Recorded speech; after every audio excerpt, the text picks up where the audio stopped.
فدا عدیل ہوں، آپ ڈیلی میدان دیکھ رہے ہیں۔ میرے ساتھ پشاور کے سینئر صحافی اور سیاست پہ اور ارد گرد کے جو حالات اور واقعات ہیں ان پر گہری نظر رکھتے ہیں جناب احتشام بشیر صاحب موجود ہیں۔ احتشام، ہم خیبر پختونخوا کی بالخصوص ہم بات کریں گے سیاست کی کہ یہاں پر تیاریاں کیا ہیں، اور سیاسی جماعتیں تو ظاہر ہے کہ ایک سلسلہ ہم نے دیکھا، مفتی محمود مرکز کا طواف ہو رہا تھا مختلف سیاسی جماعتوں کی طرف سے۔ پی ٹی آئی کی اپنی سرگرمیاں ہیں، پی ٹی آئی پی کی اپنی سرگرمیاں ہیں، جماعت اسلامی کی اپنی سرگرمیاں ہیں۔ پہلے تو اگر ہم اس ممکنہ انتخابی اتحاد کے حوالے سے بات کریں کہ کیا جے یو آئی، مسلم لیگ نون، عوامی نیشنل پارٹی، پیپلز پارٹی، قومی وطن پارٹی جو سابقہ ایک اتحاد تھا پی ڈی ایم کے نام سے، کیا اسی قسم کا اتحاد پی ٹی آئی یا پی ٹی آئی پی کے مقابلے میں آ سکتا ہے؟ بہت شکریہ فدا صاحب۔ جیسا کہ آپ نے کہا ہے کہ ایک جے یو آئی کے جو مرکز ہے یہاں پر پشاور میں اس کا طواف کیا جا رہا تھا۔ ایک جب الیکشن اناؤنس ہوا ہے تو ایک رجحان یہ لوگوں کے ذہن میں ڈالا گیا کہ جی آنے والی جو الیکشن ہے اس میں جے یو آئی جو ہے وہ اکثریت حاصل کرے گی، یہاں پر حکومت بنانے میں کامیاب ہوگی، کیونکہ جو صورتحال چل رہی ہے افغانستان کے ساتھ، جو یہاں پر صورتحال تھی اس سے پہلے بھی جب 2002 میں یہاں پر حکومت بنی تھی، اسی سینیریو میں بنائی گئی تھی کہ جب افغانستان میں حالات تبدیل ہو رہے تھے تو یہ کہا گیا تھا جی کہ یہاں پر علماء اکرام کو حکومت دی جائے تاکہ یہاں پر جو صورتحال اس کو کنٹرول کیا جا سکے۔ تو ایک مرتبہ پھر وہی صورتحال ہم دیکھنے میں آ رہے ہیں، تو اسی لیے مسلم لیگ نون جو ہے پاکستان پیپلز پارٹی۔ احتشام بشیر، میں آپ کی بات تھوڑا سا کاٹ رہا ہوں، تو کیا اسی لیے افغان حکومت کی طرف سے مولانا فضل الرحمان صاحب کو دعوت دی گئی ہے دورہ افغانستان کی؟ دیکھیں، بات تو یہی چل رہی ہے نا کہ پاکستان کی طرف سے مولانا صاحب کو بھی یہ کہا گیا کہ جی وہاں پر جا کر آپ مذاکرات کرو، جیسے آپ نے چند روز قبل اسٹوری بھی یہی دی تھی کہ مولانا صاحب جو ہے وہ حرکت میں آ گئے ہیں اور کوشش کی جا رہی ہے کہ وہاں پر جا کر مذاکرات کیے جا سکیں۔ تو اسی لیے حالات کو دیکھتے ہوئے، سیاسی حالات کو یہاں پر دیکھتے ہوئے مسلم لیگ نون جو ہے، پاکستان پیپلز پارٹی اور اے این پی جو ہے وہ مولانا صاحب سے سیٹ ٹو سیٹ ایڈجسٹمنٹ کی بات کر رہے ہیں، لیکن ابھی تک انتخابی اتحاد کی بات نہیں ہوئی، سیٹ ٹو سیٹ ایڈجسٹمنٹ کی بات کی جا رہی ہے۔ اور نہ صرف پشاور میں، چارسدہ میں، مردان میں، جنوبی اضلاع میں جو ہے وہ باتیں کی جا رہی ہیں۔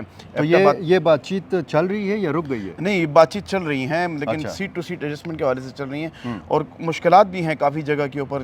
مثال کے طور پر پشاور میں جو ہے پاکستان پیپلز پارٹی چاہ رہی ہے کہ وہ انہیں یا تو NA32 دیا جائے یا پھر 82 دیا جائے، کیونکہ یہ دونوں سیٹیں اس وقت جو ہیں وہ اے این پی کے پاس ہیں، لیکن اے این پی بھی جو ہے وہ سیٹ چھوڑنے کے لیے تیار نہیں ہے۔ آپ کو پتہ ہے NA32 پر حاجی غلام محمد بلور صاحب ہیں اور وہ کسی صورت بھی الیکشن سے دستبردار ہونے کے لیے تیار نہیں ہے۔ تو پیپلز پارٹی بھی چاہ رہی ہے کہ جی آپ نے یہاں پر بہت زیادہ عرصہ یہاں پر گزار لیا ہے، اب پاکستان پیپلز پارٹی کو یہ سیٹ دی جائے۔ تو کون ہے پیپلز پارٹی کا امیدوار؟ دیکھیں، یہاں پر تو فی الحال تو سید ظاہر علی شاہ صاحب ہیں، وہ قومی اسمبلی پر بھی الیکشن کر رہے ہیں اور صوبائی اسمبلی کی سیٹ پر بھی الیکشن کر رہے ہیں، لیکن یہاں پر جو ابھی شمولیت کا سلسلہ بھی ابھی جاری ہے، لیکن دیکھنا یہ ہے کہ اب کس جماعت کے ساتھ ایڈجسٹمنٹ ہوتی ہے۔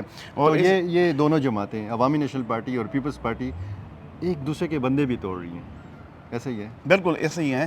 جیسے عدنان جلیل جو ہیں وہ شامل ہوئے ہیں کچھ روز قبل، سابق وزیر خزانہ حاجی عدیل کے وہ برخوردار تھے، اور انہوں نے اپنی ساری زندگی جو ہے ایک اے این پی کو دی تھی، اور اب ایسی صورتحال میں جب اے این پی نے ان کے بیٹے کا ساتھ نہیں دیا تو وہ پھر وہ پارٹی چھوڑ کر جو ہے پیپلز پارٹی میں شامل ہو گئے ہیں۔ ان کے اختلاف آپ کو یاد ہوگا کہ نگران سیٹ اپ میں جب حاجی عدنان عدیل کو شامل کیا گیا تو وہاں سے پھر اختلافات شروع ہوئے تھے، ان کو کہا گیا تھا کہ جی آپ جو ہے نگران حکومت کو چھوڑ دیں، تو پھر وہ مستعفی ہو کر نگران گورنمنٹ سے باہر ہو گئے تھے۔ تو اسی طرح مختلف اضلاع میں بھی ابھی بات چیت چل رہی ہے۔ اب اے این پی کو لینے چارسدہ میں ان کی سیٹ پر جو احمد ولی خان قومی اسمبلی پر بھی الیکشن لڑ رہے ہیں اور صوبائی اسمبلی کے اوپر بھی، سیٹ کے اوپر بھی، تو وہاں پر جمعیت علماء اسلام نے بھی اپنا امیدوار اتارا ہوا ہے، اور قومی وطن پارٹی بھی، وہاں پر آپ کو پتہ ہے آفتاب احمد خان شرپا ہے، پھر ان کے بیٹے سکندر شرپا ہے، وہ بھی الیکشن میں حصہ لے رہے ہیں۔ تو اس حوالے سے سیٹ ایڈجسٹمنٹ کرنا کافی مشکل ہوگا کہ ایک سیٹ کے اوپر وہ کیسے ان کو ایڈجسٹ کیا جا سکے گا۔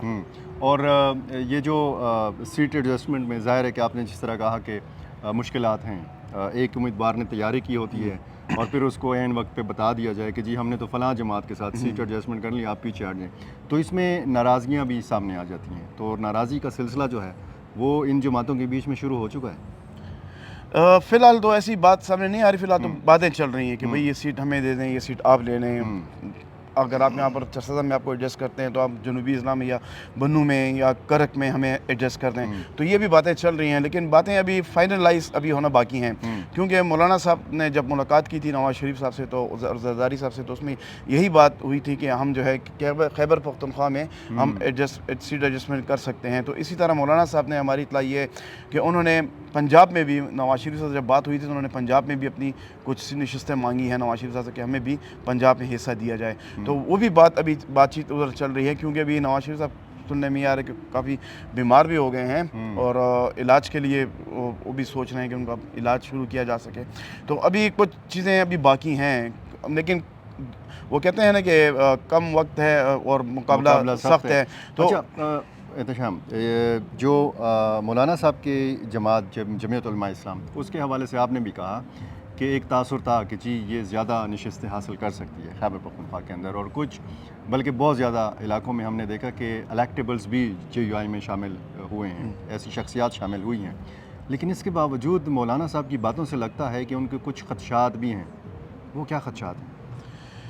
خدشات اس حوالے سے ہیں, لیکن جو ابھی انتخابی مہم چل رہی ہے ابھی ردم اس میں نہیں آیا, کیونکہ کاغذات نامزدگی کی جانچ پڑتال کے بعد جب حتمی فہرست سامنے آئے گی تو پھر ایک پیک پکڑے گی انتخابی مہم. تو ابھی سے یہ لگ رہا ہے گراؤنڈ ریئلٹی جو نظر آ رہی ہے وہ PTI کے حق میں نظر آ رہی ہے. جیسے کہ وہ کارنر میٹنگز کر رہے ہیں اپنے مختلف صوبے کے مختلف مقامات پر, انہوں نے آپ کو پتہ ہے جلوس بھی نکالے ہیں, ریلیاں بھی نکالی ہیں.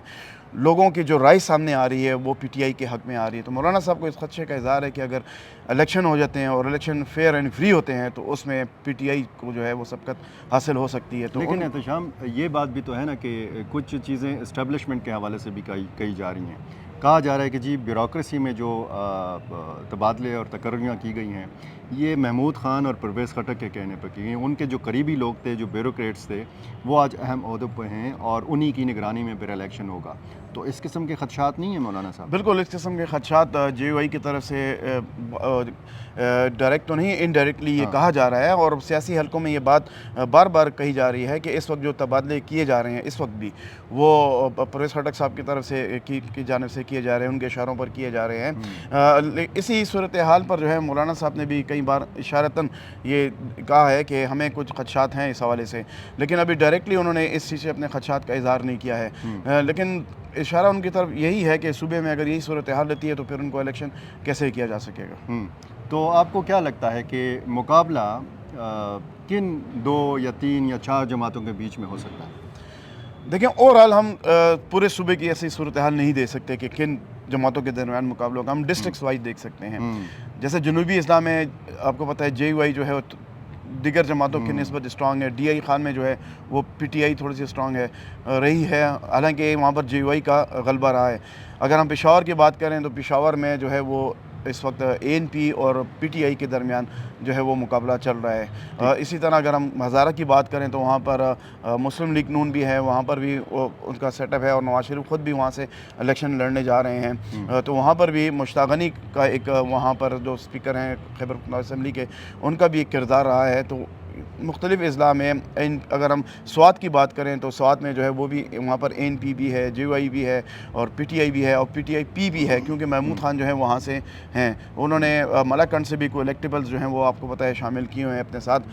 تو مختلف اگر ہم ڈسٹرکٹس کی بات کریں تو اس حوالے سے وہاں پر سیاسی جماعتوں کا آپس میں مقابلہ ہے. ٹھیک ناظرین, یہ مختصر سا سیاسی منظرنامہ ہم نے آپ کے سامنے رکھا خیبر پختونخوا کا. اگلی ویڈیو میں بھی ہم بتائیں گے آپ کو, احتشام بشیر کی زبانی ہی بتائیں گے کہ اس صوبے میں امن و امان کی کیا صورتحال ہے, یہاں پر کیا 8 فروری کو مختلف جو حساس اضلاع ہیں, جو حساس ریجنز ہیں خیبر پختونخوا کے, وہاں پر الیکشن کا انعقاد ممکن ہے یا نہیں ہے. آپ کو موروثی سیاست کے حوالے سے بھی بتائیں گے, اور اگلی ویڈیو کا انتظار کیجیے. بہت شکریہ.